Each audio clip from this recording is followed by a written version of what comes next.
Hello, welcome to Tap That MTG, the show where we tell you everything we know about Magic the Gathering. That's probably wrong, but fun to talk about. I'm Shauna. I'm Leslie. And today we are back with another Commander deep dive. This time we are into the Commander Legends Commander decks that are just coming out this weekend. So we are going to go through each deck with our usual breakdown of what the deck does, what's in it, based on our little formula that we have, and then some tweaks at the end to see if you can stick around that long. We've got some fun tweaks for you. So what does this deck do, Leslie? Well, let me Which tell one you. is it first? Which one is it? We are talking about the Arm for Battle commander deck. And the commander for this deck is Wyleth, Soul of Steel. He is a 2/2 for 3 mana. And he has trample, and whenever he attacks, you get to draw a card for each aura or equipment attached to it. So what this deck is meant to do is ultimately you're going to Voltron him up. You're going to make him super big. You're going to be able to recast him if he dies, hopefully protect him a little bit, but you're going to get a bunch of card draw from attacking with him, and hopefully he's super big and he's got trample. So trample commander damage is a great way to just kill people quickly. The other thing that I think we talked about maybe that you want to do with this deck, if you're playing with it, is to target someone. So this deck is not going to be a deck to make friends with, I don't think. No, it's this not. is going to Not be at a all. very mean deck. There's a lot of removal. There's a lot of crazy stuff. So let's dive into the cards. Let's dive Can I into ask you the a question first?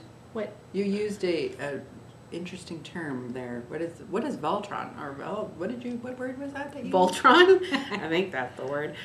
Basically, it's when you have one creature that you're focusing on. So mutate is another good example of that, where you're just putting a bunch of big things, or you're making one thing really big and trying to kill people with that one creature. Right. Yeah, I've rather seen it when than people going do wide. that. They put everything on one guy, and that guy is crazy. And it doesn't have to be commander in this instance. It can be one of your other creatures, but you will, I guess, talk about that as we get going. So Shauna, why don't you break this deck down for us? Okay.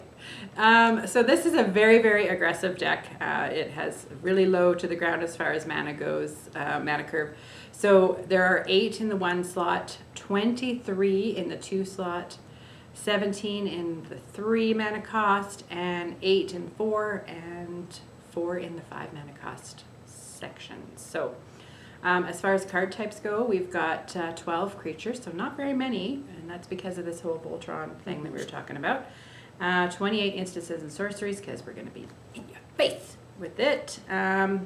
6 enchantments, which isn't very many, and we have 16 artifacts and 40 land. So there's quite a bit of land in there.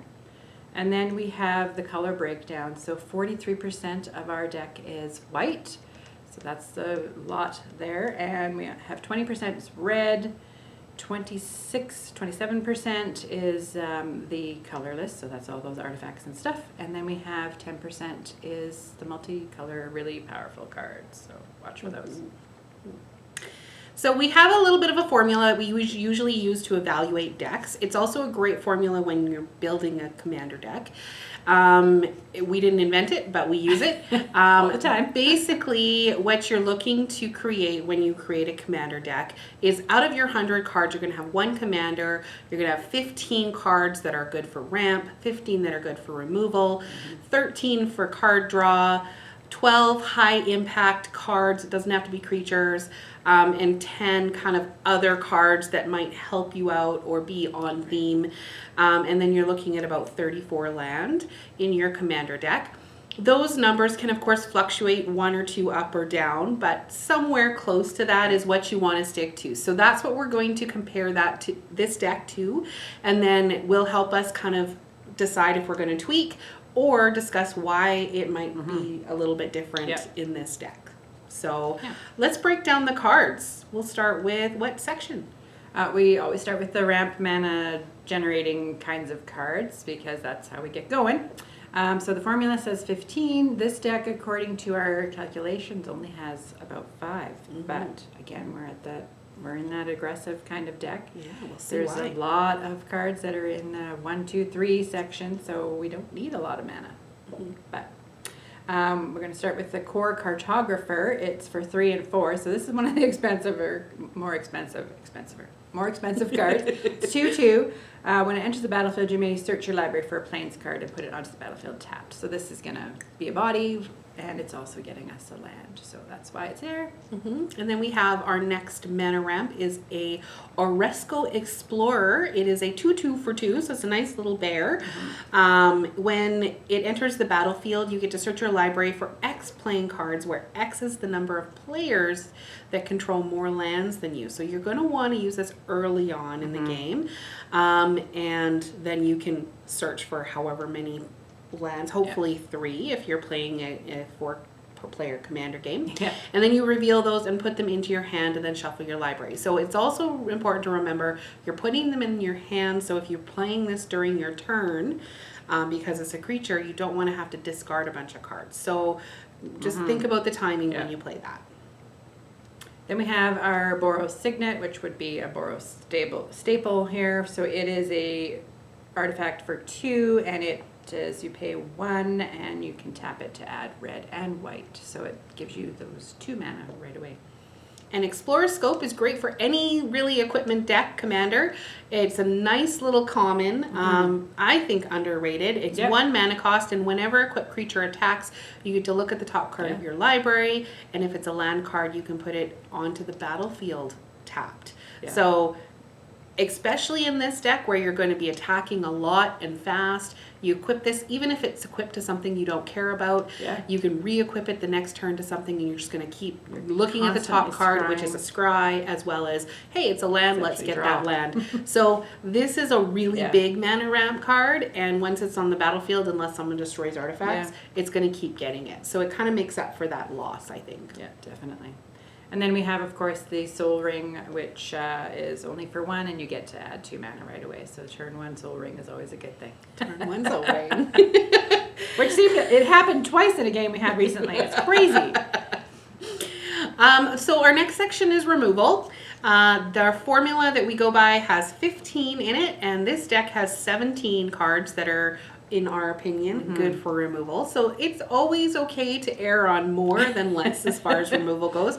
In our opinion, removal is one of the most important things you can have in any Magic deck. So our first one is Martial Coup. This is a 2 mana cost plus X for its converted mana cost, and you get to create X 1/1 white soldier creature tokens where if X is 5 or more, you get to destroy all other creatures. There's the removal portion of it. So for those of you that are new to Magic or may not know what X means, X can be whatever you want it to be. So if you have 5 extra mana on top of those 2 white mana, you can tap 5 and you create 5 1/1 soldier creature tokens, and then you get to destroy all creatures. I would definitely save this until you have at least 5. There's no sense in playing this without destroying everyone's creatures. And you're not going to have a lot of creatures, so this is a way for you to get rid of everybody and from out of nowhere. Winds of Wrath is 3 and 2 white, and it is a sorcery that destroy all creatures that aren't enchanted. They can't be regenerated. So hopefully you've got an enchantment on your big boy, and artifacts are not enchantments. No, they're not. So just be careful. Just make sure that you know that it's an actual enchantment that's attached to your creature, not just an artifact, because there are a lot of artifacts in this. Jaya's Immolating Inferno. This is one of Shauna's favorites. This is another X mana cost card. So X and 2, you can deal X damage to each of up to 3 targets. So nice thing with this is that you get to split it up. If they have 3 little ones that you want to use, you can use it on that, or you can choose to use it all on one. So One thing to remember with that card, though, is that it's a legendary sorcery. Yes. So that means that you can't play it unless you have a legendary creature out. But this deck, the creatures are mostly legendary. That was something that I always used to mess up with back when Dominaria first came out. Definitely. And then we have Response Resurgent, which is one of those choose the mode cards. And it has, on the response side, for 2 hybrid red-white mana, it deals 5 damage to target attacking or blocking creature, so that's pretty tempting to use that. And Resurgent is also tempting because it's 3 and a red and a white for later on in the game. Creatures you control gain first strike and vigilance until end of turn, and then you get an extra attack phase. So it's kind of crazy. Suddenly your guys are really big and you're just going to make a, you're going to kill this person and then you're going to kill that person. There you go. Exactly. Target. Target. So Comet Storm, I get all the X mana cost. This is an X and 2 as well. This one also has multi-kicker 1, so you can pay an additional 1 any number of times that you cast this spell. So choose any target, then choose another target for each time this spell was kicked, and Comet Storm deals X damage to each of them. So how does that work? That's a complicated. Your X is not the same as your 1. So you have to decide, first of all, I have 2 mana. Now I choose how many times I want to kick it. So let's say I wanted to do it 3 different times. Set those 3 mana aside. So that now costs 5. Mm-hmm.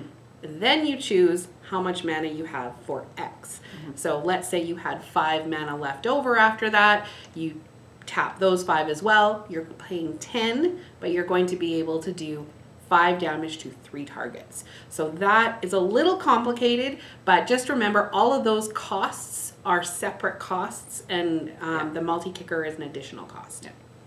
And those are the other ones besides the 2 red. It can be any color. So use your soul ring or that sort of thing. Exactly, yeah. That. So get that out there. Master Warcraft for 2 and 2 red-white hybrid mana. It's an instant. Cast the spell only before attackers are declared. So you have to, before they say going to attack, you have to say, I'm going to play this. So you cast it. And then you choose which creatures attack this turn. So they're going to attack you and you're going to say, okay, yeah, but you're attacking me with these 2 little guys or these 2 guys that I know I can block. And then you're going to choose which creatures block this turn and how those creatures block. So you could use this on the defense or on the offense. So it just kind of think about that too. It's basically you want to make sure you're removing some of their stuff. That and like if somebody is picking on you, and you don't want them to pick on you anymore, you want them to pick on somebody else. Well, yeah, you could play that on before they move to combat, and then you get to control their creatures. True. They're not attacking this turn or haven't been attacking because they're protecting. You can just be like, you know what? I'm going to send Shauna's big boy at your Death Touchers, and we'll see what happens. So it's like a nice way to like goad or do a little shenanigans. Instances are for shenanigans. All right, we have a nice little 1 mana cost Condemn. Put target attacking creature on the bottom of its owner's library. Its controller gains life equal to its toughness. So they get a little bit of a benefit, but in a 100-card deck, putting it on the bottom unless they can shuffle is going to be quite frustrating for them. Even putting their commander on the bottom of their library, they're going to put it in the command zone, but it gets rid of it and makes them cast it again. So it's just plain mean. Then we have Generous Gift. This is generous. It is very generous for 2 and a white. It's an instant, and you're going to destroy target permanent. Its controller gets a 3/3 elephant, so I always like to say, I'm going to help you out. Yeah, there you go. I think you need an elephant. Thanks. Disenchant, 2 mana cost, instant that says destroy target artifact or enchantment. Nice and versatile, gets rid of their artifact or enchantment, and hopefully they don't have this in their deck to get rid of yours. Yeah. You don't have very many enchantments. Yeah. Return to Dust is an instant for 2 and 2 white. It is exile target artifact or enchantment. If you cast the spell during your main phase, you may exile up to 1 other target artifact or enchantment. You're going to want to use that. Yeah, I like those ones that are like, it's an instant, but if you use it now as a sorcery speed, then we'll give you another benefit. Exactly. So Swords to Plowshares, this is one that's been around for a long time. I've seen it in a lot of commander decks, but for those of you that are new, it's a 1 mana cost. Exile target creature, its controller gains life equal to its power, so it's pretty much exactly the same as Condemn, except for you're exiling that creature instead of putting it on the bottom of their library. Yeah. Valorous Valorous Stance. There's no I in there, so Valorous Stance. For 1 and a white, it's an instant and you can choose 1. Target creature gains indestructible until end of turn, or destroy target creature with toughness 4 or greater. So it depends on the situation. You've got a very versatile little card there for 2. I like versatile. Another versatile card, a Braid for 1 and a red, a nice little instant that allows you to do 3 damage to target creature or destroy an artifact. I often use this. I save it for destroying an artifact because creatures, in my opinion, are kind of easy to destroy. Yeah. Artifacts are harder to get rid of, which is why this deck is kind of mean. Volcanic Fallout for 1 and 2 red. The spell can't be countered. Speaking of mean cards, this one, Volcanic Fallout deals 2 damage to each creature and each player for 3. That's really mean. Could be a board wipe. Yeah. Could be. Depends on how big and beefy their stuff is. But. So this is Wear and Tear. This is another modal that you would choose one or the other. So Wear is 1 in a red and it's destroy target artifact, and Tear is destroy target enchantment. So versatile, you choose which one you want. Really low mana cost there. Yeah. Great card. Faith Unbroken for 3 and a white. It is an enchantment aura, and you enchant a creature you control, and then when it enters the battlefield, exile target creature and opponent controls until Faith Unbroken leaves the battlefield. Your enchanted creature gets +2/+2. So there is a really, really good enchantment for your deck on your creature. And it's a good idea to hopefully enchant something that is indestructible. Yeah. Because then it doesn't leave the battlefield. Yeah. So this is one of our new ones that's coming out. So most of the cards in this deck are reprints. They're not new. So for those of you that have been around Magic for a long time, you'll recognize a lot of these. But this is a new one, Blazing Sunsteel for 2 mana. It's an equipment, and equipped creature gets +1/+0 for each opponent that you have. So earlier in the game, it's going to be a hopefully, well, depending on who you're playing. We go with like 4 people playing Commander. It's going to be a 3 whatever. It's going to have +3/+0. Whenever equipped creature is dealt damage, it deals that much damage to any target. So if they try to get rid of this with whatever they're getting rid of, or they want to block it with one of their big beefy creatures, then you get to do damage. It's a nice little... Yeah, I dare you to block. Gonna die. I'm gonna.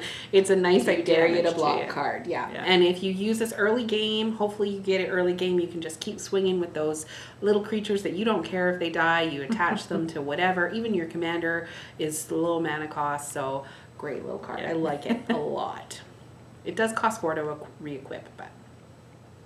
All right, and then we've got we're into the card draw and tutoring kind of section. So that's where we can go and get stuff, or get more cards, which we want to have. So formula is 13. This deck only has 6, but our commander is one of those things.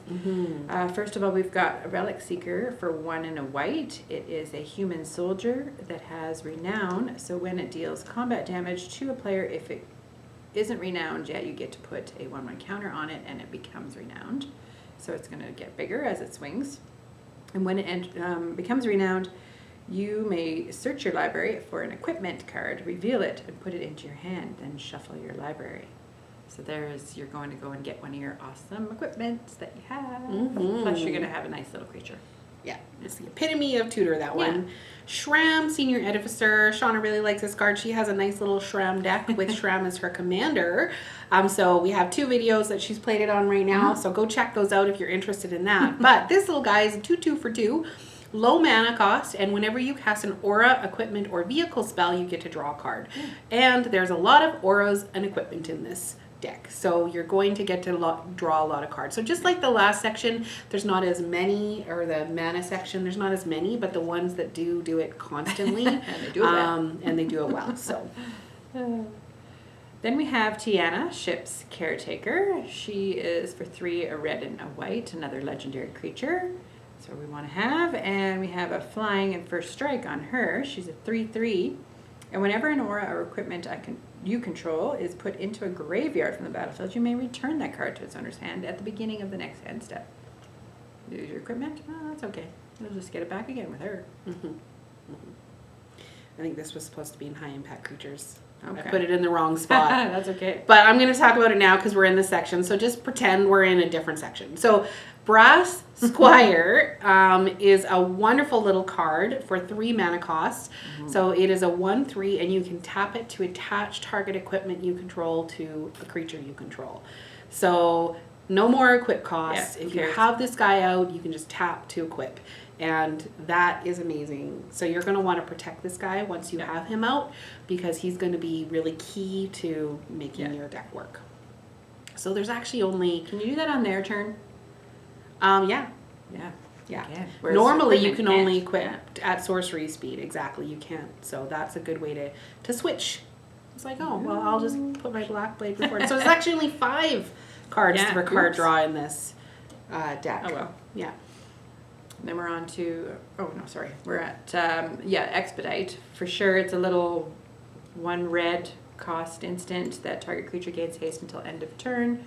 That's nice to have, but you're probably not going to care about that so much as drawing a card. It's a little draw card for red, basically. That's why you're going to play it. Yeah. Fist of Flames. This one we kind of went back and forth on where we should put it, but we put it in card draw because the first line is draw card. But it also has this really great additional abilities. Until the end of turn, target creature gains trample and gets +1/+0 for each card you've drawn this turn. So already it's going to be 2 because you draw your card for turn and then you draw a card from this. If you can combine it with you've played other equipments and you've drawn cards off Shram, or you've attacked and you play this after the fact, or during combat because you draw cards and you're going to basically attack with your commander, you draw those cards and then you play your instant to give it +1/+0. That could be crazy. And then it gets double the amount because ultimately you've drawn a bunch of cards and then you have some stuff to play. So there's some trickiness with this. Again, instants are for combat. Yeah, definitely. And the trample on there. Speaking of high impact cards and getting into that, formula says about 12. This deck has 19. There are so many really great cards. So many great cards. Like this one here, so Odric Lunarch Marshal. I don't know if you've seen that card before, but for 3 and a white, he is a legendary human soldier that's a 3/3, but speaking of trample and all those wonderful first strike and all that stuff, at the beginning of each combat, creature you control gain first strike until end of turn if a creature you control has first strike. The same is true for flying, death touch, double strike, haste, hexproof, indestructible, lifelink, all that stuff. Menace, reach, skulk, trample, and vigilance. Yeah. He is so good. People will kill him when you put him out. Yeah. Protect him. If you can protect it. Yes. Yeah, if you can.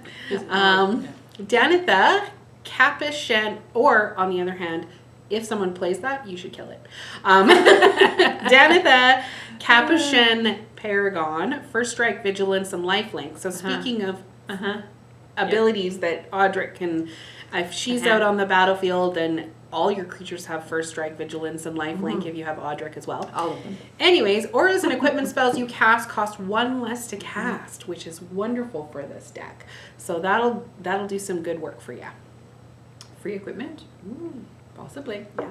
Unbreakable Formation, 2 and a white. It's a wonderful instant that creatures you control gain indestructible until end of turn. Wow. An addendum, though, if you cast this during your main phase, you get to put a 1/1 counter on each of those creatures, and they gain vigilance. So there's 2 things you can get put onto your creatures right away. That's what you want to do. Yeah. Just saying. So Word of Seizing, we weren't sure because it does cost 5, but it is a really great card. So first of all, it's an instant that allows you to untap target permanent and gain control of it until the end of turn. It gains haste until the end of turn. So basically, you get to steal something from them. It has split second, so as long as this spell is on the stack, players can't cast spells or activate abilities that aren't mana abilities. So on top of it being a great card and allowing you to kind of steal something, now they can't cast and do... They can't do any of their... They basically, it's like things. they got to let you do what you want to do. Yeah. While it's on the stack. Once it resolves, then they can do stuff to your creature. But they can't, like, in response do stuff. Stupid blue players. Yeah. I played blue last time. She's not happy with me. Tamir Battle Rage for 1 and a red. It's an instant, and it is target creature gains double strike until end of turn. Suddenly you have all this double strike craziness happening. That creature also gains trample until end of turn. If you control a creature with power 4 or greater, you will. You so will. you're going to have trample. Yeah. Trample's so good. Yeah, because power, I mean, all your equipment is going to buff it up. So Boros Charm is an instant for a red and a white, and you get to choose one. Again, versatility. There's 3 options on this. So 4 damage to target player or planeswalker. Permanents you control gain indestructible until the end of turn. Or target creature gains double strike until the end of turn.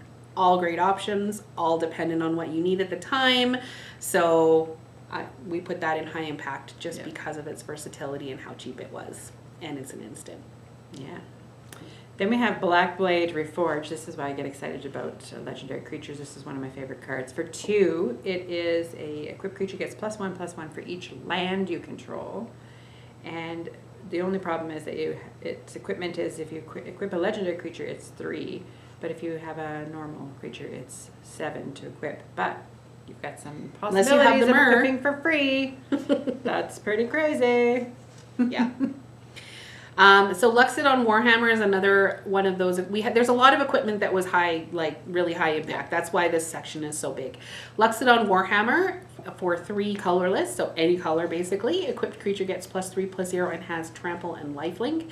So because it has both of those things, trample in particular, if you don't have, for example, anything attached to your commander at the time, you need to give something else trample. This is a great way to do it.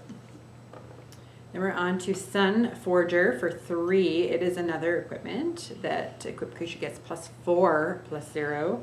And you can pay a red and a white and unattached Sun Forger, search your library for a red or white instant card with converted mana cost 4 or less and cast it without paying its mana cost, and then shuffle your library. So you're just going to add a little bit of extra burn to their face. Burn to their face. You're so mean with this stuff.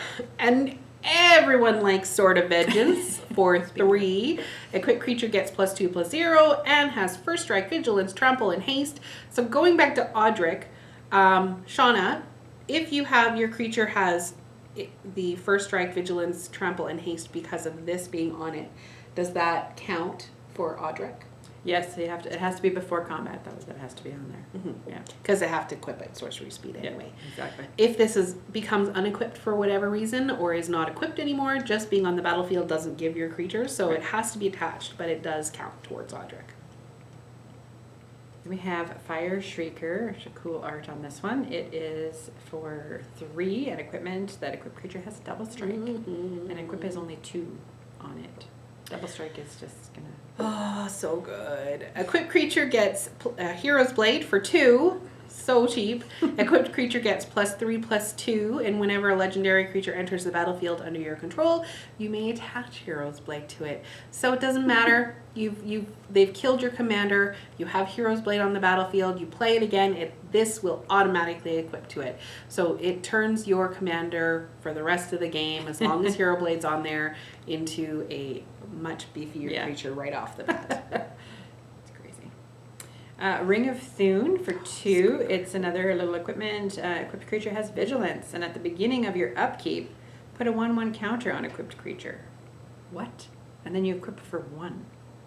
So every turn, it's getting bigger and bigger and bigger. They have to deal with this equipment. Honey, if you're watching this, if you want to buy me a ring for Christmas. There you go.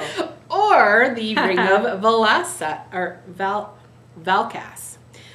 Equipped creature has haste, so it basically the same as the Ring of Thune, but instead of vigilance, it has haste. Beginning of your upkeep, you put a 1/1 counter on equipped creature if it's red. So I forgot to mention on the other one, it has to be a white creature, but your commander's both. Your commander's both. So if you had this on both of them, it would get a 1/1 counter because it's white and a 1/1 counter because it's red. Just for being out there. Again, it's your commander that you want to focus on, but there's some other options. And then we have Sigarda's Aid for 1, an enchantment, and you may cast aura equipment spells as though they had flash. So suddenly you're sticking equipment on. Whenever an equipment enters the battlefield under your control, you may attach it to a creature you control. Free. For free. For free. Instant speed. Automatically attach equipment. Suddenly you have a double strike creature. Huge card. And it's an enchantment. It just sits on the battlefield and stays there. So Onseer's Wing is a legendary enchantment. Enchant a creature. If it turns that creature into a legendary creature, and it gets +1/+1 and has flying, vigilance, and life sync. So you remember Blackblade Reforged has to be on a legendary creature. If you attach this to something that's not legendary, now it's legendary, and you can equip Blackblade to it for 3. And it's flying and vigilance and lifelink. So This card in draft was insane. That card was just crazy. Spirit Mantle for 1 and a white, enchant creature. And enchanted creature is +1/+1. It has protection from creatures. That means they can't block. You can block. You're going to kill everything they have. Yeah, it's swing for free, basically. Yeah. You can't block me. makes things unblockable. Unquestioning authority, enchant creature. When this card enters the battlefield, you get to draw a card. So it is card draw, but we put it in here because creatures has protection from creatures. Oh my god. This enchanted creature has protection from creatures. So it's the same thing as Spirit Mantle, just makes it unblockable, and it has the benefit of drawing the card. So that's great. Timely Ward for 2 and a white. This is a new card. It's in an aura. And you may cast this spell as though it had flash. If it targets a commander, you're going to want to do that. And your enchanted creature has indestructible. So speaking of that indestructible thing, an Odric will make everything indestructible. So, yeah. Right. Work on that. But it goes on your commander, of course. Yes. Yeah. At instant speed, if they try to kill something in response, you can do that. Indestructible. So, moving on to other cards on theme or win conditions or specialty cards. Our formula says we should have kind of 10 that kind of fit our deck in some way. This one has what we found to be 12. The first one is Dual Caster Mage. It is a 2/2 for 3, and it has flash. And when this mage enters the battlefield, you get to copy a target instant or a sorcery spell. You may choose a new target for the copy. So this is going to be something you play when something's on the stack. You can copy something that somebody else is playing or something that you're playing. So if they decide to, I think this happened to me the other day, destroy their enchantment, you can play, or destroy one of your enchantments, you can play this and copy that spell and destroy one of theirs in return. So my poor It wasn't, I was going to say, it wasn't a good thing. It was very sad. It made me sad. They copied her and then destroyed her stuff. Someone It used wasn't very that nice. little trick It was against mean. me. Yeah. You know who you are. I know. Flicker was for 1 and 2 white. It is a creature, an elemental creature. That's a 3/1 flyer. And when it enters the battlefield, exile another target permanent to return that card to the battlefield under its owner's control at the beginning of the next end step. So this is a way to protect your commander if you need to, or just, save someone. Yeah. And when, like, if you bring something back to your hand, the enchantments are going to go away, but the equipment stays on the battlefield. So that's the benefit of equipment, is that it just kind of stays there. So it's okay to bring your commander back to your hand, and then you get to only cast it for its lower mana. Ironclad Slayer enters the battlefield. You can return an aura or equipment card from your graveyard to your hand. So I would save, oh no, it's not an enchantment. I was going to say, I would save this to that thing that gives everything indestructible. But your enchant, so anyway. Well, there's one aura that makes the it aura indestructible. that gives it indestructible would be a good thing to that bring back to your hand. I mean, there's lots of options, whatever you need. Relentless Assault for 2 and 2 red. It's a sorcery and untap all creatures that attack this turn. After this main phase, there is an additional combat phase, followed by an additional main phase. So that's a great thing to do on your second main phase. This is why this is like a mean thing, because you're going to want to target someone, kill them, and then target somebody else and kill them. So there's going to be, you need politics. You need to be good at politics in this. Shauna doesn't fall for my politics. White Sun Zenith for 3 white and X. So another X mana cost one for me. You get to create X 2/2 white cat creature tokens and then shuffle White Sun Zenith into your library. So that's a beautiful thing, because you can just keep casting it. Hopefully you get to shuffle it in. Also, if somebody's put something on the bottom of your library, you get a nice little shuffle out of it. X can be whatever you want it to be. So some versatility there. Cats out there. Get some stuff out there. Wild Ricochet for 2 and 2 red. It is an instant. You may choose new targets for target instant or sorcery spell, then copy that spell. You may choose new targets for that copy. So same as that other one. You could copy your own spells, copy someone else's, just cause havoc. That's, yeah. Causing havoc. Deflection palm. I love the artwork on this. Yeah. It's just like, nope. The next time a source of your choice would deal damage to you this turn, prevent that damage, and if the damage is prevented this way, deflection palm deals that much damage to the source's controller. So it doesn't matter if someone's trying to do 20 damage to your face right off the bat with their crazy shenanigan deck, or they're swinging in with their crazy 2022 ancient Green Warden or something like that. You're like, okay, that's fine. I'm not going to block, and then I'm going to cast this instant before combat damage, and suddenly now they take the damage instead. Yeah. Super fun. Dawn Charm for 1 and a white. It is an instant where you choose one, prevent all combat damage that would be dealt this turn, regenerate target creature, or counter target spell that targets you. This is a white counter spell, which is weird. There is one apparently. So there's also some equipment that is on theme, but not like super high impact. So Bone Splitter, 1 mana cost, equip creature gets +2/+0, equip 1. So yeah, it's good. This is one of those ones you could possibly play for free if you have Danitha out. Yes. Haunted Cloak for 3. It is another equipment. And your equipped creature has Vigilance, Trample, and Haste, and equip is only 1. So it's a great way to get your little new guy that you bring out. Mask of Avacyn, equipped creature gets +1/+2 and has hexproof. So nothing wrong with giving someone hexproof. Swiftfoot Boots for 2. Another little artifact equipment that gives something hexproof and haste. And equip is only 1 on that one too. Remember, if you have Audric out, everything is hexproof then. Yep. So kill Audric if you see him. But not on my side. Unless you're friends with Shauna, and then you just let her do her thing. Which she never does. I always do. You're the one. Moving on to the next section. Land. So the formula that we use says around 34 land is good for a commander deck. This one has 40 land in it. Now there are, like, I think Blackblade Reforged is the only one that really takes advantage of having extra lands in your deck. And it is always good to have enough land that you can play what you want to play. It doesn't really matter what color, because you have a lot of equipment. You have a lot of white in this as well, but ultimately I think you probably don't need 40 in this deck, but you'll play it and figure it out. So the first 4, I guess, that we'll talk about are kind of commander staples. You see them in most commander decks that come out as precons. The first one is Command Tower, which just taps for any color. Evolving Wild, Terramorphic Expanse, and Myriad Landscape. They all kind of do the same thing. You're going to be able to tap them, sacrifice them, and search for the land that you need. So those are those kind of 3 staples that you'll see in a lot of commander decks.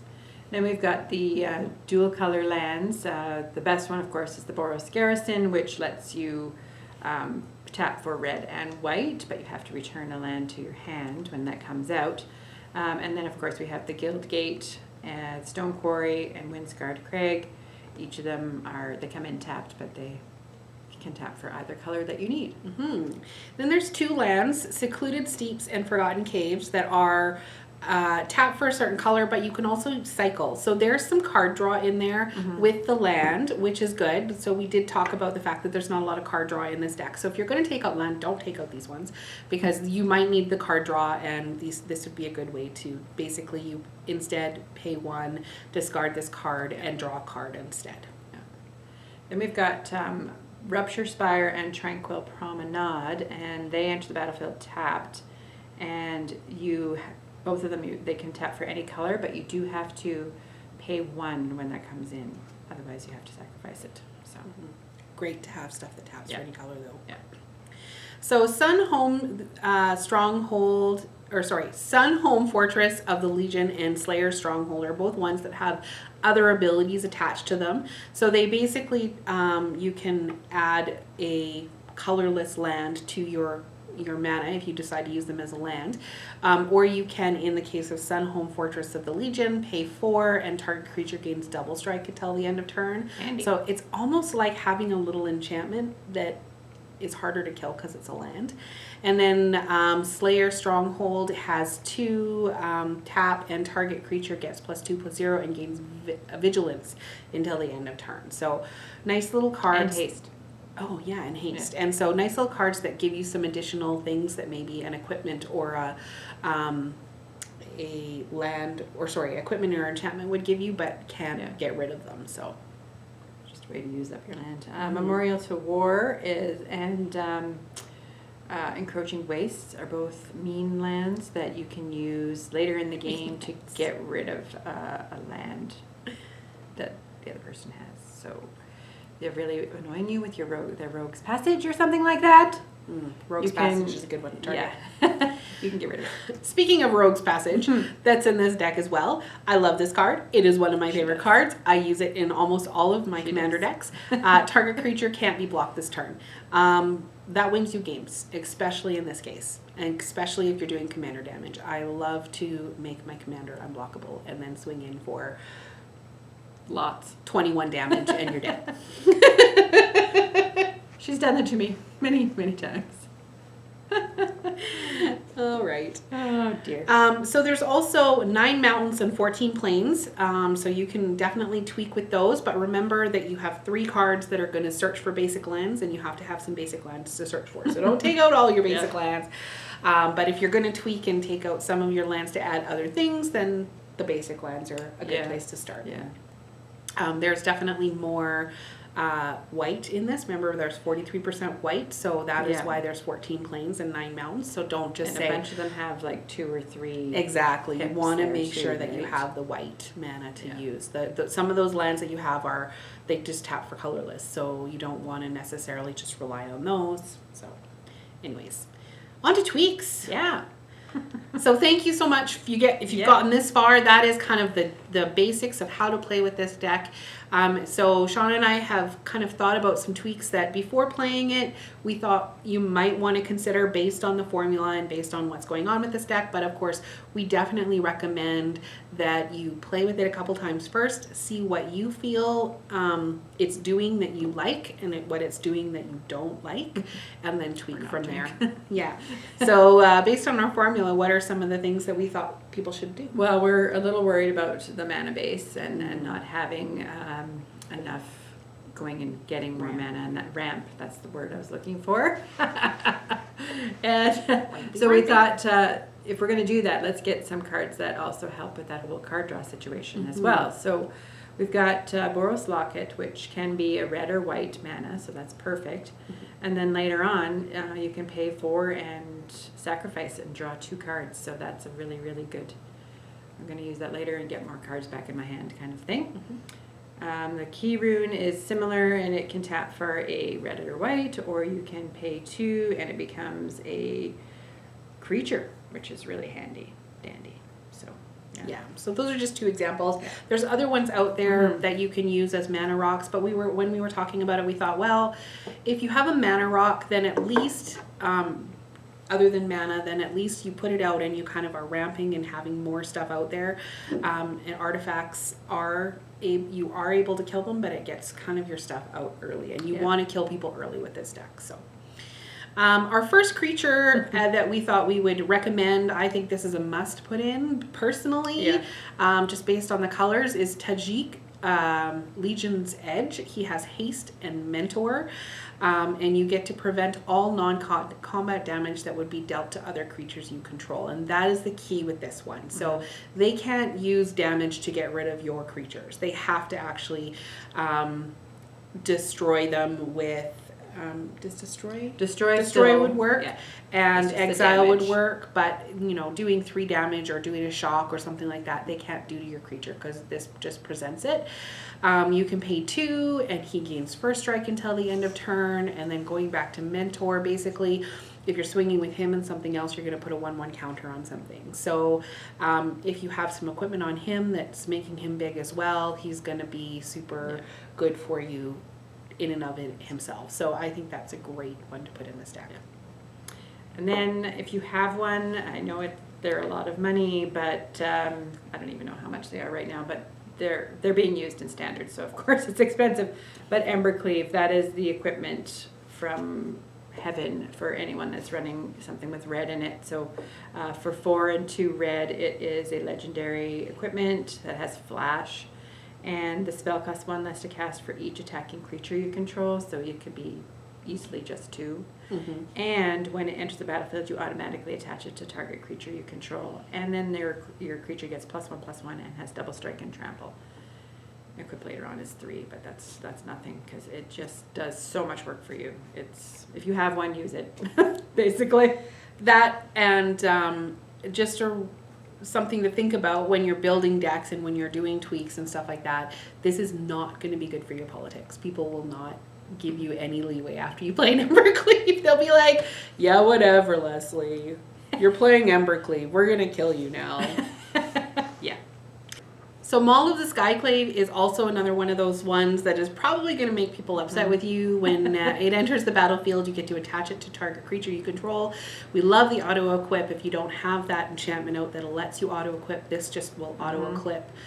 Just like Embercleave does, and it gets +2/+2 and has flying and first strike. So it helps if you have Audric out with the whole everything else has now flying and first strike. But it gives you that lifelink that you might need. So this might be a good one to include and have it. And then we have another expensive equipment, but again, if you have it, use it. It's the Hammer of Nazan for 4, and it's a legendary artifact equipment that when it or another equipment enters the battlefield under your control, you may attach it automatically to a target creature you control, and that creature gets +2/+0 and has indestructible. Yeah. Love the indestructible, need the indestructible. So Cliffhaven Kite Sail for 1 mana is one of the new Zendikar Rising cards, and I love this card. It is completely underrated, and I think is another one that kind of can go in any deck. Whenever it enters the battlefield, you get to attach it automatically to target creature, and it gives that creature flying. And flying is the bane of everyone's existence in Commander. So being able to give stuff flying is great. And then you can just, if something dies, you give something else flying. Just think if you have, what's her name out? The one that makes equipment cost 1 less. That's free. For free. Put that on her. She has Vigilance, a lifelink. Yeah. Auto equips. You don't even have to equip it again. Jeez. Then we have Aurelia, Exemplar of Justice. She is so awesome to have in this deck. For 2 and a red and a white, she's an angel with flying. There's that flying, and she has Mentor. And at the beginning of combat on your turn, you choose up to 1 target creature you control. Until end of turn, that creature gets +2/+0, and Trample if it's red, and Vigilance if it's white. So putting that on her is amazing, but putting it on your commander or whatever, right? Like she's so good. Yeah, and your commander is both colors, so it would get Vigilance and Trample. Yeah. So a Haktos, the Unscarred for 2 red and 2 white. He is a 6/1. Why would you want to play that, you ask? Well, let us tell you. It attacks each combat fable, is super aggressive, which fits really well with this deck.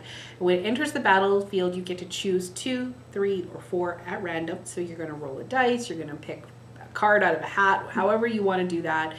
And it has protection from each converted mana cost other than the chosen number. So if 3 comes up, then the only thing that can block it is something of 3 converted mana cost, or 4 or 2. So that makes it really hard for them to block it, and if you put a bunch of equipment on it, he's already a 6/1, never mind getting all these pluses and things like that. So it does affect what equipment you can put on there. Right. But, that's a really good point, actually, because if you have equipment like on something that all of a sudden gets protection, the equipment will fall off, the enchantments will fall off. So protection can't be targeted by your stuff as well.